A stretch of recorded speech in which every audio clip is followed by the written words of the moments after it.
Hey guys, so this is going to be a not very high production value video.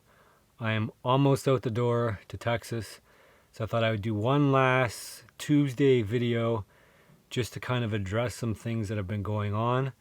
Again, it's going to be no frills. I'm up in my attic. This is kind of how a lot of my videos start. I come up with a concept in my head. I storyboard the idea in my head, and then I come up my attic and grab all the tools. So you can see back here is a pretty good mess of stuff. I found I can't stay organized anymore, so I'm not even gonna try. I just throw everything in a pile, and then when I need something, I grab it. So anyway, this is kind of how this video is gonna go. I kind of storyboarded it in my mind, but it's just gonna be me talking. So if you're not into that sort of thing, maybe this video is not for you. But if you're interested to hear more about what's going on behind the scenes of the channel, some of the ideas we have for future videos, and I do want to address some ideas that Jeremy and I have for season 4 of the Wilderness Living Challenge at Woodland, Caribou Provincial Park. And I want some feedback for that from you guys. So I want you guys to think about what you want to see in that challenge to make it different from season 1, which was just fishing. So one of the things that has been coming up, when I've mentioned at the end of my video, subscribe or not, I don't care. And I guess the thought behind that is I do want to create a welcoming community of people that are interested in the sorts of things that I'm interested in, which is living off the land, wilderness living, catch and cook, making meals from things we can find and actually being more self-sufficient. So when I say subscribe or not, I don't care. It doesn't mean that I don't care you're a subscriber. It means that if you don't think that this is a place that's welcoming to you, or that we're doing the same sorts of things that you like to see, then maybe you want to consider not subscribing and moving on to somebody else. So that's what I mean. Once you're a subscriber, of course I care about you. I think we're all on the same page here. We're all out to do the same sorts of things. We're all out to live off the land. We're all out here to find ways of getting outside of the concrete jungle and exploring more of the wider world and the natural world, in ways that we can be self-sufficient in that by providing meals and growing some more independence away from governmental systems and creating more independent independent skills on our own, outside of what we can sort of get as far as hiring somebody else to do all these things for us. So that's like processing animals, catching animals, making meals. If you haven't, you've noticed, everybody's noticed, that the channel has become more PG. So basically what I did was I ran an experiment over the last month. I made some videos that I thought, YouTube would have no problems with. They wouldn't censor, they wouldn't pull my sponsorships and ads, and they wouldn't age restrict. So that was the big experiment. I didn't let you guys in on it, but it was something that I had to do just to see if I followed the rules as prescribed by YouTube and kept them happy and the sponsorships happy, what would happen to the viewership? Would it go up? Excuse me. Would it go up?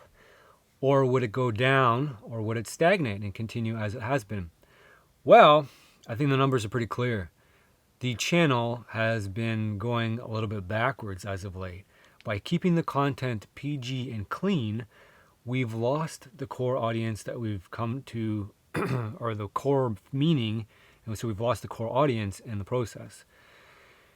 So what's going to happen in the future? Well, YouTube, they had a choice.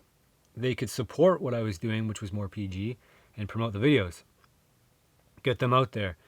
Some of you guys, well, probably most of you, don't understand how YouTube works, but YouTube basically will, if it likes a video, it will take that video and stick it over the recommended section on the, I guess, left-hand side of, the screen here, whatever you're looking at it.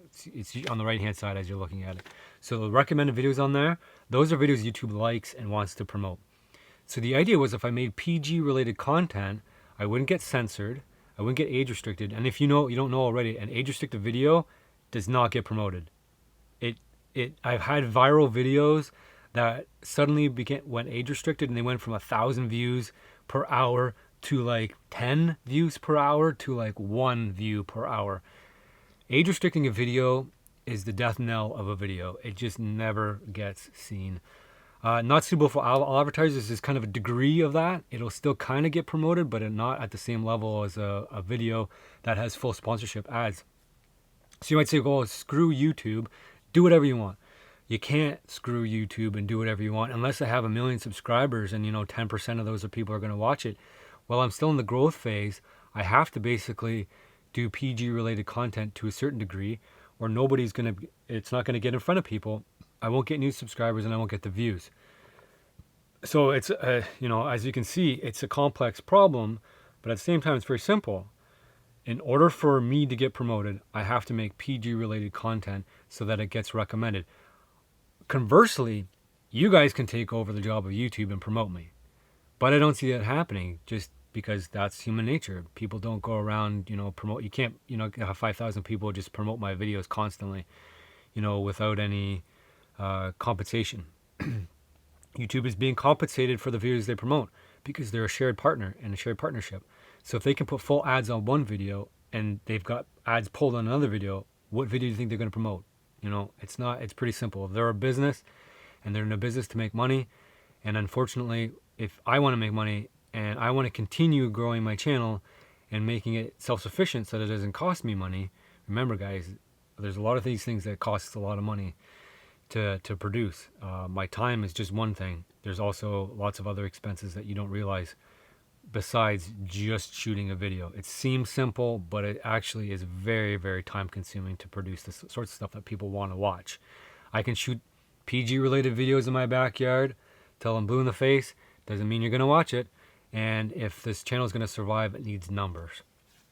So, having said that, moving forward, we've done our experiment on PG related content, pure PG, very little animal, furry, cute mammals being killed and on camera and eaten.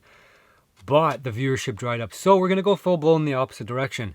And I'm hoping what's going to happen is when we go to Texas, that's exactly what we're going to see. It's just full blown out of the park, the kinds of stuff I would want to do all the time, but I just don't have the opportunity to do around here. But yeah, we're going back to where we started. We tried it the PG way. YouTube hasn't helped me. It's buried those last few videos that were PG in nature, the little crafts I was making, the Viking antler horn video. It was just a little craft. I wanted to see what would happen with it, and it didn't do so well. But I want to thank Dollar Shave Club for your sponsorship on that video, because that's really helpful. And I will continue to support and promote Dollar Shave Club in order for that sponsorship to be a positive one, rather than just run it on a test. So, I'm trying to explain to you that you can see moving forward is that we will see a lot more, catch and cook style videos, more pursuing, hunting, scavenging, trapping of things that matter to our existence, which is, as we know, at the root of my channel. So I want to talk a little bit about what you guys want to see from Wilderness Living Challenge Season 4 with Jeremy. We already know you know what you're going to get for Season 3 already with Bob Hansler.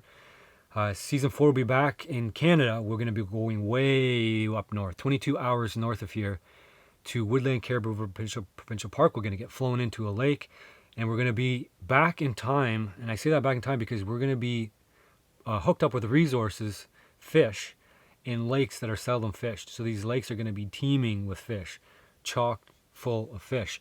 So the idea is we don't want to go back to Season 1 where we just ate fish and starved. And we have to keep in mind too that there's not going to be hunting opportunities in a provincial park. It's not legal. And in the summer, there's very few seasons that are open. All our seasons around here open in the fall. So we won't be getting things like beaver and bear. We'll be looking at getting fish. So do you guys want to do something simple like, say, 10 items? I talked to Joe Robinet on the phone not too long ago, and I pitched him the idea of him doing the Wilderness Living Challenge, and he's taken me up on it, and he's going to Woodland Caribou also to do, I think, a similar variation of it. So what I pitched to him was that he revisit the Alone Challenge that people saw him fail at, on national TV, on the History Channel. And I said, your audience wants to see you go out and take this challenge again. And he said, really? And I said, yes, really. They want to see you succeed this time. So what are you going to go out and do that's going to be different, that's going to put you in success? He said, well, okay. So he thought about some ideas. I said, well, you could probably go up north and hook up with another trapper. I threw the name Zold Outdoors because he's a common friend of ours. He does some trapping up north, so he can put you on some animals, and then you can fill that void. Otherwise, you can't trap; it's not legal. But the spin he picked was actually to go woodland, and I don't think we talked about woodland caribou at the time. Just a coincidence. I've been talking to Harlem, Red Lake Outfitters, and he agreed before I even talked to Joe, I think, or maybe subsequently. We both kind of worked on the same idea at the same time, or like minds think alike, or as you could say, smart minds think alike. Regardless, we're both going to end up in woodland caribou, so I don't want to do a repeat of what Joe's going to do. I think I have a good sense of what he's going to do. He's going to do something like 10 items, and he's going to try to supplement his fish with some staples. Naturally, that part of it will be duplicated by us because there's simply not enough resources, like I said, to survive indefinitely off the land with just fish. But fish is going to be a very prominent part of the challenge. But the question is, what do you guys want to see differently? There's going to be some restrictions on as far as what we can do is building wise. We can't cut down on lots of things to build shelters, and I don't think we want to fly into the park to be around, out of the park home run type fishing that we've been looking for our entire lives around North Bay, and be building shelters. I mean, that's not really our style to be building shelters. We can't go minimal. So the question is, do you guys want to see 10 items? Do you want to see 15 items? Do you want to see us do like primitive fishing? Jeremy said, well, why don't we do a 100-year and a 500-year day ago? So 100 years ago, how would they fish? 500 years, I'm like, well, we can't use gill nets. So how can we fish like 500 years ago? And 100 years ago, like, what are we going to use for, material? How are we going to make fishing line, for example? Because people 100 years ago didn't use fishing line. They didn't sport fish. I mean, it was probably the infancy of sport fishing around the early 1900s, but people didn't really fish for sport until like the 1950s, really. So they didn't have the plastic line. They might have used some really off material to do some pretty rudimentary fishing line, but I didn't really take like jute line and stuff like that. I mean, yeah, you can do that, and I don't know if we want to spend the time doing it. So the question is, like, what do you guys think we should do? We can do hand line fishing one day, where we just wrap regular plastic monoline and jig for lake trout. That would be kind of neat. So guys, put it out there. You guys want to do this like minimal, primitive. I think we do a lot of primitive cooking over the fire, like cooking fish on coals. Making a fire rack, smoking fish is definitely on the radar. Do you guys want us to do bow drill fires and other friction fires, or flint and steel fires? Like, I know that stuff has got a general appeal. Like I said, we are going to have to supplement with some food supplies, and so I'm putting it out there. You guys, some ideas that you want to see on the challenge, let me know. I'm all ears. And you can maybe go watch Joe Robinet's video. He did a 10 items survival, and he's kind of wrestling with the same ideas that we're wrestling. We want to make it enjoyable to experience, and also enjoyable for you as a viewer. So you're going to have to let us know what you want to see. My channel has been completely cleaned up. If you haven't noticed, I have one video, a raccoon video, that's currently age restricted. That's it on the channel.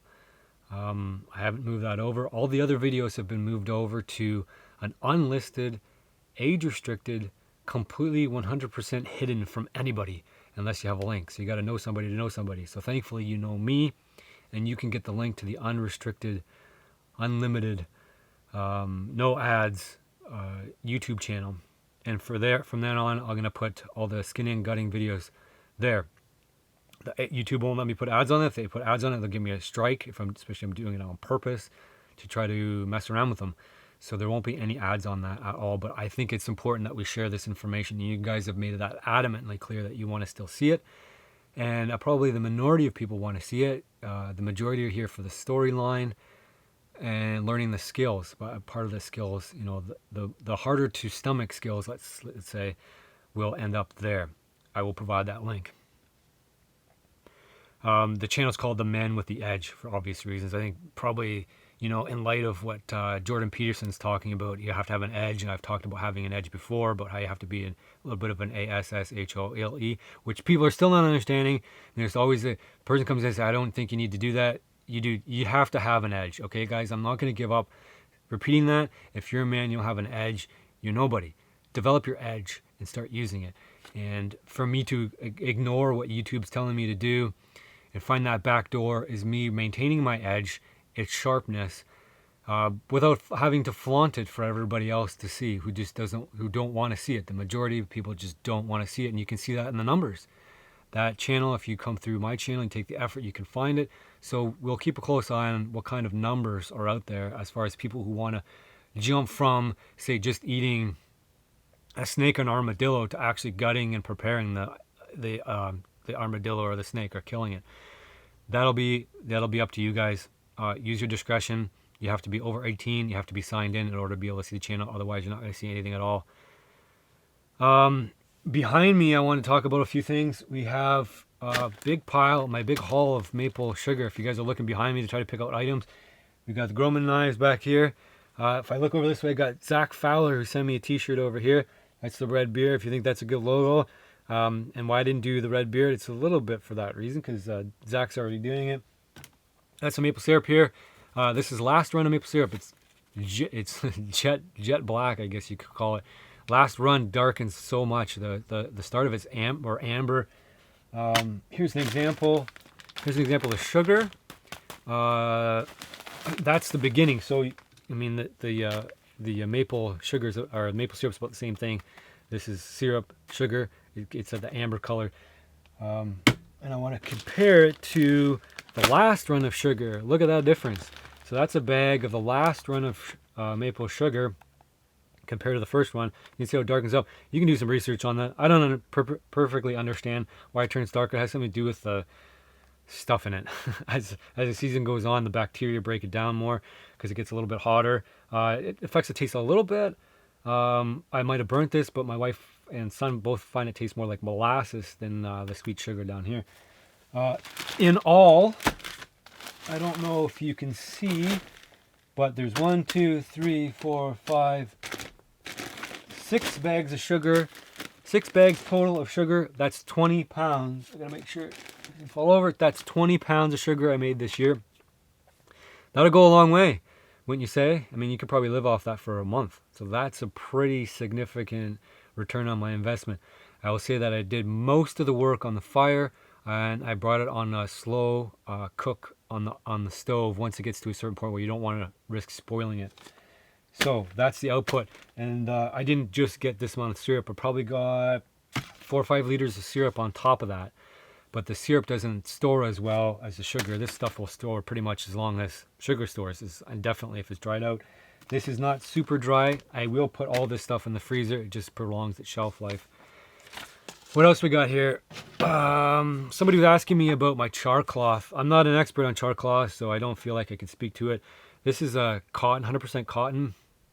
It's actually a face cloth turned rag turned char cloth. So basically all I do is you take a little tin. This is a little old cookie tin, and I put a little hole on the top there just to let the smoke and stuff escape. And you just put that on a fire and you just bake it, cook it till it's char cloth burnt. And that'll take the fire steel. Just playing around a little bit with the fire steel now. What else we got here?